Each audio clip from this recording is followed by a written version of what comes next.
Hello, it's me again, Mrs. McGuire at Utley, and to wrap up and to conclude our Elizabethan era notes, we are now going to be looking at one of the most famous tragedies to ever exist, and that is the tragedy of Romeo and Juliet.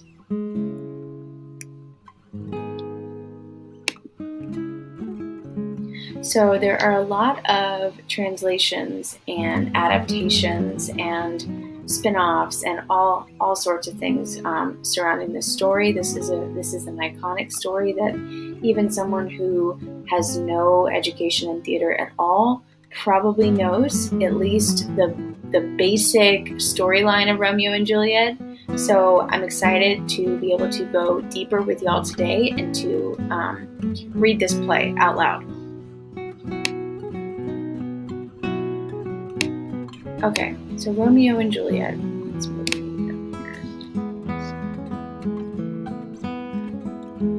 So it begins with a prologue, and if you remember back to our notes of Shakespeare, a prologue is basically a preview that it foreshadows what's going to happen. So this play opens with a prologue that kind of summarizes and foreshadows what's going to happen throughout the course of the play.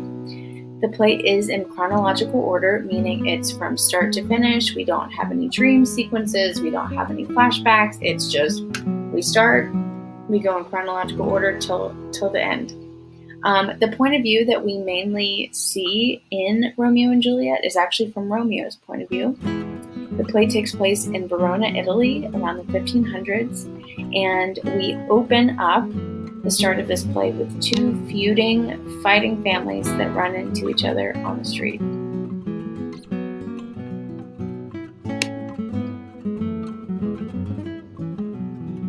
And this is a really beautiful illustration of a scene from Romeo and Juliet. So this is Juliet, we have Romeo, and then Juliet's nurse. Okay, so here are the characters that we are going to see today when we read Romeo and Juliet. So I'm going to start with the first family. So we have the house of Capulet, and this is Juliet's family. And on her side, we have Capulet and Mrs. Capulet, which is Juliet's mom and dad. We have Juliet. We have Tybalt, who was Juliet's cousin and a huge enemy of the Montagues. We have the nurse, which is Juliet's. Think of the nurse kind of like a nanny. She was always there to offer Juliet advice, to kind of help her grow up, if you will. She really was like a motherly figure to her. Then we have, I repeated myself. Well, we have Juliet's dad again, and then Paris, who is a family friend on the Capulet side, who is in love with Juliet and wants her hand in marriage. Then we have the house of Montague, and we're going to start with Mr. and Mrs. Montague. This is Romeo's parents. Then you have Romeo, Mercutio, who is Romeo's best friend.